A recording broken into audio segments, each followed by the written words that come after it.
Highlights అంటే climax highlight ఉంది, బాగుంది సినిమా సూపర్. ఒకవేళ వేరే హీరో చేసింటే పెద్దగా ఆడేదేమో కాదు కానీ విశ్వక్ సేన్ మటుకు ఇరగదీశాడు అన్న, సినిమా చెప్తున్నా. బ్యాక్గ్రౌండ్ మ్యూజిక్ అయితే అదిరిపోయింది భయ్యా. జైల్ ఆఫీసర్ విలన్ రోల్ లో మనం ఎన్టీఆర్ గారు ఎలాగైతే ఏ పవర్ఫుల్ రోల్ లో చూస్తామో ఆ రేంజ్ లో మనకి విశ్వక్ సేన్ గారిని చూస్తాం. పార్ట్ 2 కి మాత్రం సెంటిమెంట్ సీన్ ఎక్సలెంట్ ఉంది.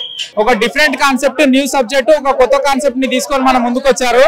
ఏం లేదు, మొత్తం లోపల అరుపులే, ఇంకా లోపల సైలెంట్ చేసిన లాస్ట్ మొత్తం క్లైమాక్స్. బ్యాడ్ క్లైమాక్స్ కాదు, చింపేసిండు అట్లే చెప్తున్నా సైలెన్స్ అని. సాంగ్స్ కూడా బాగున్నాయి, ఒక్క సాంగ్ లాగ్ అనిపించింది. హైలైట్స్ అంటే క్లైమాక్స్ హైలైట్ ఉంది, బాగుంది. ఏ మూవీ అంటే హిట్ అంటే 85 ఇవ్వచ్చు, 100 కి 85 ఇవ్వచ్చు. మైనస్ అంటే ఏం లేదు కానీ ఓకే, కొద్దిగా ఒక 10-15 మినిట్స్ కొద్దిగా లాగ్ అనిపించింది సెకండ్ హాఫ్ లో. కవర్ చేసేసిండు ఫైనల్ వరకు. ఓవరాల్ గా హిట్ సినిమా. సెకండ్ హాఫ్ లో ఒక 10 మినిట్స్ లాగా ఉంది అంతే, అంతకంటే ఎక్కువ ఏం లేదు. సొసైటీకి ఏం స్టోరీ లేదు, ఈస్ట్ గోదావరి పొలిటీషియన్స్ ఆ టైప్ అంతా రివ్యూ కట్టండి రా. గ్యాంగ్స్ ఆఫ్ గోదావరికి అంతా రివ్యూ కట్టండి రా. ఆడు సినిమాలో విశ్వక్ సేన్ మీద కత్తి కట్టాడు, ఆడి సినిమా పైన మనం రివ్యూ కడుతున్నాం, అర్థమైందా? Cinema super. ఒకవేళ వేరే హీరో చేసింటే పెద్దగా ఆడేదేమో కాదు కానీ విశ్వక్ సేన్ మటుకు ఇరగదీశాడు అన్న, సినిమా చెప్తున్నా. కానీ సినిమాలో 2 మిస్టేక్లు జరిగినాయి. మిస్టేక్స్ ఉన్నాయి కానీ 2 పట్టినా. వ్యాన్ లో గొడవ జరిగేటప్పుడు సరుకు ఉండదు, కానీ మళ్ళీ ఎట్లా వస్తుంది? వేసేది 4 పెట్టెలు, వచ్చే 40 పెట్టెలు. సో అదొక మిస్టేక్. సో రాధికక్క మోసం చేస్తుంది అనుకున్నా కానీ రాధికక్క మోసం చేయలే. రాధికక్క మంచి సపోర్ట్ చేసింది, సినిమా మటుకు సూపర్ ఇచ్చింది. లంకలో కట్టారో నాకు తెలియదు కానీ ఈసారి బాక్స్ ఆఫీస్ విజిట్ వచ్చే లోపు రివ్యూ కట్టేయండి రా సినిమాకి. ఏది gangs of Wasseypur, sorry gangs of Wasseypur కాదు, గ్యాంగ్స్ ఆఫ్ గోదావరి, అర్థమైంది? అరే విశ్వక్ సేన్ తప్ప వేరే వాడు చేయలేడనేలా చేశాడు, అర్థమైందా? నా మీదికి ఎవరైనా కెమెరా తీసుకుని వస్తే దూకెళ్ళిపోవడం అంతే, అంటే దూకెళ్ళిపోవడం అనమాట, అర్థమైందా? రివ్యూ కోసం ఎవరైనా వస్తే వాళ్ళు దూకెళ్ళిపోతా. సినిమా సూపర్ ఉంది. Gangs of Wasseypur gangs of Godavari super cinema, నిజం చెప్తున్నా, సూపర్ అండి. అరే నువ్వు రివ్యూ కడుతున్నావు బ్రో, సినిమా చూడు, సినిమా చూసి నువ్వు టికెట్ కట్టు, అర్థమైందా? నీకు అర్థమైపోతుంది. నువ్వు రివ్యూ కడుతున్నావు. నో, కత్తితో పొడిచేటప్పుడు ఒక పానం పోవాలంటే మినిమం లాగ్ ఉంటుంది అయ్యా. ఒకటే పొసంగానే వెళ్ళిపోతుందా? అది మన బుల్లెటా కాదు కదా. కెమెరామ్యాన్ హఠా ఇంకో విశ్వక్ సేన్ సూపర్ చేసిండు తెలుసా. పేరు కూడా వస్తలేదు, ఏం పేరు పెట్టుకోండి నాకు అర్థం. సో ఆయన పేరు మీరు ఇంకోసారి ఫలక్నుమా దాసు అది ఇది కాదు, బాక్స్ ఆఫీస్ కా దాస్, అర్థమైందా? టైటిల్ ఇస్తున్నా, విశ్వక్ సేన్ కి టైటిల్ ఇస్తున్నా, బాక్స్ ఆఫీస్ కా దాస్, అర్థమైందా? ఇంకా చెప్పు. సూపర్ క్యారెక్టర్ చెప్తున్నా కదా. రాధికక్క మోసం చేసింది డీజేటీలో, కానీ ఇక్కడ సపోర్ట్ చేసి సూపర్ గా ఇచ్చింది. ఫస్ట్ రివ్యూ కట్టేయండి, చూసుకున్న తర్వాత, అర్థమైందా? Cinema super. ఒక గోదావరి అబ్బాయి చెప్తున్నాడు వినండి. సో సినిమా అయితే మాత్రం బాగుందన్న. ఫస్ట్ హాఫ్ అయితే మాత్రం నెక్స్ట్ లెవెల్ ఉందన్నమాట. చాలా అంటే చాలా బాగుంది. ఎలివేషన్స్ కానీ, ఆ డైరెక్షన్ కానీ, ఆ బ్యాక్గ్రౌండ్ స్కోర్, అక్కడ బ్యాక్గ్రౌండ్ స్కోర్ నాకు పేరు నేను చూడలేదు కానీ బ్యాక్గ్రౌండ్ స్కోర్ మాత్రం చిత్త కొట్టడం అంటే చాలా బాగుంది. ఆలమిల్ రేంజ్ లో మనకి బ్యాక్గ్రౌండ్ స్కోర్ కనిపిస్తుంది. టేకింగ్ కూడా ఫస్ట్ హాఫ్ చాలా బాగుంటుంది. విశ్వక్ సేన్ గారి చూపించడం కూడా, ఆ ఎలివేషన్ సీన్స్ ఏడుతుంటాయో అవన్నీ కూడా చాలా బాగున్నాయి. అలాగే మన అంజలి గారి క్యారెక్టర్ అయితే మాత్రం పవర్ఫుల్ అన్నమాట. మనకి రజనీకాంత్ గారి సినిమా ఉంటుంది, అదేంటది నరసింహనాయుడు, నరసింహ ఏదో ఉంటది, అందులో మనకి నీలంబరి క్యారెక్టర్ ఎలాగో అలాగే మన అంజలి గారి క్యారెక్టర్ ఉందన్నమాట. ఇద్దరు క్యారెక్టర్లు కూడా చాలా అంటే చాలా బాగుంది. ఇంకా రాధిక గారి క్యారెక్టర్ కూడా వైఫ్ గా కొంచెం డీసెంట్ గా అనిపించింది. అంత అంటే రాజకీయ మర్చిపోయేంత క్యారెక్టర్ అయితే కాదు కానీ, బట్ ఫస్ట్ హాఫ్ అయితే మనకు చాలా బాగుందన్న. బట్ సెకండ్ హాఫ్ వచ్చేది ఏంటంటే కొద్దిగా లాగి తీసినట్టు కొంచెం బాగా అనిపించింది. బట్ ఓవరాల్ గా విశ్వక్ సేన్ కి బెస్ట్ మూవీ, బెస్ట్ కెరియర్ లో యాక్టింగ్ అయితే సూపర్ అండి. నిజంగా ఎన్టీఆర్ ని చూపించాడు అంటే చెప్తున్నా. ఒక జైల్ ఆఫీసర్ విలన్ రోల్ లో మనం ఎన్టీఆర్ గారు ఎలాగైతే ఏ పవర్ఫుల్ రోల్ లో చూస్తామో ఆ రేంజ్ లో మనకి విశ్వక్ సేన్ గారిని చూస్తాం. గెటప్ కానీ, ఆ డైలాగ్ డెలివరీ కానీ, బాడీ లాంగ్వేజ్ కానీ అంతా కూడా సూపర్ అన్నమాట. ఇంకా తన ఎమ్మెల్యే అయిన తర్వాత సీన్స్ ఉంటాయి అన్న. ఇంక ఇంటర్వల్ ముందు ఫైట్ అయితే మాత్రం గూస్ బంప్స్ అన్నమాట.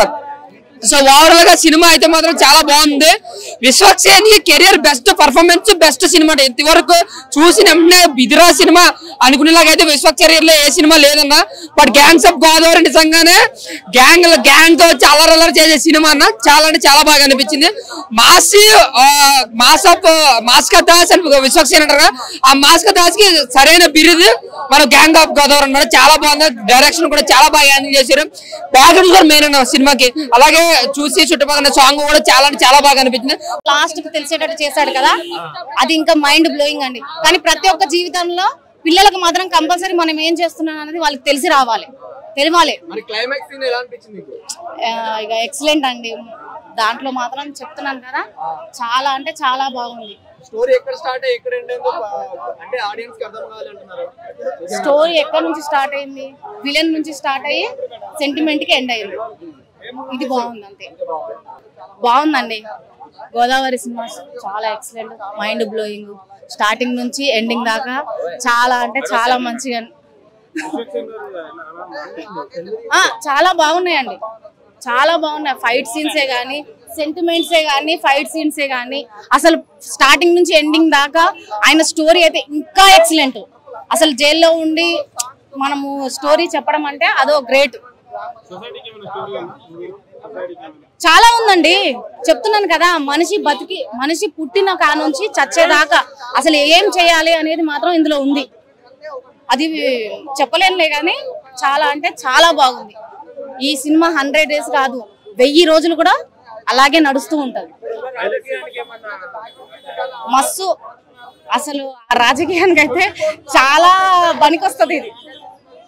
అలానే ఉంటున్నారు ఇప్పుడు, ఇక్కడ కాకుండా అక్కడ కాకుండా ఇక్కడ బాగా ఇది చేస్తున్నారు. కానీ అలా చెయ్యొద్దు, దయచేసి ఎవరు అలా చెయ్యొద్దు.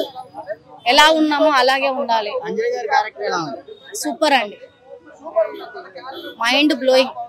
ఇద్దరు హీరోయిన్స్ కి అసలు 100కి 100% అయితే నేను ఇవ్వగలుగుతాను. చాలా బాగుంది. థ్యాంక్స్ అండి. పార్ట్ 2కి మాత్రం సెంటిమెంట్ సీన్ ఎక్సలెంట్ ఉంది. అతను తన పాపకి తన గతం తెలియాలి అనే ఆలోచన మాత్రం మైండ్ బ్లోయింగ్ అండి. చాలా బాగుంది. ఇప్పుడే కాదు, ఇంకా ముందు ముందు కూడా మన జీవితం అనేది మన పిల్లలకు కంపల్సరీ తెలవాలి. అలాంటిది ఈ సినిమా మాత్రం చాలా బాగుంది. 5 to 5 పక్కా. 5 to 5 100కి 100. ఇప్పుడు మామూలుగా ఏంటంటే ఈ మధ్య కాలంలో వస్తున్న సినిమాలలో అన్ని ఏంటంటే రొటీన్ కంటెంట్లు, రొటీన్ స్టోరీలతో తీసుకొని వస్తున్నారు. కానీ ఈ సినిమా ఏంటంటే ఒక డిఫరెంట్ కాన్సెప్ట్, న్యూ సబ్జెక్ట్, ఒక కొత్త కాన్సెప్ట్ ని తీసుకొని మనం ముందుకు వచ్చారు. పర్వాలేదు, స్టోరీ పరంగా చూసుకుంటే పర్వాలేదు. కానీ లాస్ట్ క్లైమాక్స్ సీన్ లో సెకండ్ హాఫ్ లో ఏంటంటే అటు నేహా శెట్టి గారిని, అటు ఫ్యామిలీ పరంగా చూసుకుంటే హీరో మొత్తం లాస్ అయిపోవడము, అవన్నీ మైనస్ పాయింట్లు చూపించేసరికి చాలా ఎమోషనల్ అనిపించింది. కానీ ఏంటంటే ఆ ఎమోషనల్ సీన్స్ ద్వారా కూడా నాకు హైలైట్ అనిపించింది ఏంటంటే అక్కడ హీరో గారికి, నేహా శెట్టి గారికి ఇద్దరికి మధ్యలో ఉన్న సెంటిమెంటల్ బాండింగ్ సీన్స్ ఏంటంటే లాస్ట్ మైనస్ పాయింట్ అయినా కానీ వాళ్ళని హైలైట్ చేసి మంచి హై లెవెల్ లో తీసుకెళ్లారని అనిపించింది. అండ్ ఫస్ట్ హాఫ్ ఏంటంటే కామెడీ బ్యాక్ డ్రాప్ పరంగా, పొలిటికల్ లెవెల్ పరంగా ఏంటంటే ఇప్పుడు నేటి సమాజంలో జరుగుతున్న రాజకీయాల గురించి ఏ రకంగా ఎదుర్కోవాలి, ఏ రకంగా నిలదొక్కుకోవాలనే పాయింట్ ఆఫ్ కాన్సెప్ట్ తోని చాలా బాగా చూపించారు. నిజంగా ఏంటంటే ఇంకోటి, ఆఫ్టర్ ఇంటర్వెల్ తర్వాత సెకండ్ హాఫ్ లో సాయి కుమార్ గారి ఎంట్రీ ఉంటది. సాయి కుమార్ గారి ఎంట్రీ నుంచి అసలు సినిమా స్టోరీ ఏంటి, సినిమా కాన్సెప్ట్ ఏంటనేది ప్రతి ఒక్క ఆడియన్స్ కి అర్థమైపోతుంది. నిజంగా స్టోరీ పరంగా చూసుకుంటే, ఇచ్చిన క్యారెక్టరైజేషన్ ప్రకారం చూసుకుంటే విశ్వక్సేన్ గారు కావచ్చు, అటు సాయి కుమార్ గారు కావచ్చు, అంజలి గారు కావచ్చు, నేహా శెట్టి గారు కావచ్చు, వాళ్ళకి ఇచ్చిన క్యారెక్టరైజేషన్ ప్రకారం సరైన న్యాయమే చేశారని చెప్పుకోవచ్చు. కాకపోతే ఏంటంటే స్టోరీ పరంగా కరెక్ట్ సరైన స్టోరీనే, కాకపోతే ఏంటంటే కాస్త హైలైట్ గా తీసి ఉంటే బాగుంటుండే అని అనిపించింది. కానీ లాస్ట్ క్లైమాక్స్ సీన్ లో ఎమోషన్ సీన్స్ గుండెల్ని పిండి పడేసింది భయ్య, అదొక్కటి చాలా బాధ అనిపిస్తుంది. కానీ ఓవరాల్ గా సినిమా పరంగా, స్టోరీ పరంగా చూసుకుంటే మాత్రం ఇది కూడా విశ్వక్సేన్ గారి కెరియర్ లో వన్ ఆఫ్ ది బెస్ట్ సినిమానే. ఇది కూడా ఒక హిట్ పడిందని చెప్పేసి అనుకోవచ్చు అన్న. ప్రతి ఒక్కరు చూడండి. ఓవరాల్ గా మూవీ పరంగా చూసుకుంటే 3.5 రేటింగ్ ఇస్తాను. సినిమా బాగుందన్న, చాలా బాగుంది, నీట్ గా ఉంది. ఫస్ట్ హాఫ్ మాత్రం ఒక లెవెల్ లో తీసుకెళ్లారు. అసలు లవ్ ట్రాక్ కానీ, ప్రతి ఒక్క క్యారెక్టర్, అంజలి గారి క్యారెక్టర్ కానీ, ప్రతి ఒక్క క్యారెక్టర్ కూడా చాలా బాగుంది. నిజంగా ఫుల్ లెంత్ గా అంజలి క్యారెక్టర్ అయితే చాలా ఎంజాయ్ చేస్తాం. అలాగే విశ్వసేన అయితే ఈ సినిమాలో మేనరిజం కానీ, ఇట్లానే మేనరిజం కానీ, సాంగ్స్ కానీ, ఫైట్స్ అయితే వేరే లెవెల్ భయ్యా, అసలు మామూలుగా ఫైట్స్. అలాగే నిజంగా నేహా శెట్టి గారితో అయితే యాక్టింగ్ అయితే మామూలుగా అల్టిమేట్ అడుగుంది. తన గ్లామర్ తో పాటు యాక్టింగ్ కూడా అల్టిమేట్ అడుగుంది. నిజంగా ఇద్దరు కాంబినేషన్ కూడా ప్రతి ఒక్కరికి కనెక్ట్ అయిపోతుంది. కాంబినేషన్ కూడా బాగుంది, ఫైట్స్ బాగున్నాయి, బ్యాక్గ్రౌండ్ మ్యూజిక్ అయితే అదిరిపోయింది భయ్య. నాకు తెలిసి నిజంగా 24 క్రాప్ సీరియస్ గా పనిచేస్తే ఎలా ఉంటుందంటే అలా ఉంది సినిమా. అంటే బ్యాక్గ్రౌండ్ మ్యూజిక్ కానీ డిఐ కానీ ఎవ్రీథింగ్ చాలా అంటే చాలా బాగా నచ్చింది. తర్వాత క్లైమాక్స్ లో సాంగ్ మౌతామో గిపో దాని సాంగ్ కూడా చాలా బాగుంది. అంటే యూత్ కి అయితే బాగా మాస్ మసాలా అన్నమాట. ఆ సాంగ్ అయితే చాలా బాగుంది, అంటే ట్రెండింగ్ లో కూడా ఉంది ఆ సాంగ్. విశ్వసేన అన్న గురించి చెప్పాలంటే ఒకటే, నిజంగా ప్రతి సినిమా కంటే ఈ సినిమా తన యాక్టింగ్ కానీ డైలాగ్స్ కానీ ఇంకో లెవెల్ తీసుకెళ్ళి, అంటే స్టెప్ బై స్టెప్ ఎదుర్కొంటూ వెళ్ళిపోతుంది. కానీ ఈ సినిమాకి నిజంగా బాలయ్య బాబు ప్రమోషన్ కానీ ప్రతిదీ కూడా హైలైట్ అనమాట. ప్లస్ అనుకోవచ్చు ఈ సినిమాకి. బాగుంది అన్న సినిమా ఓవరాల్ గా.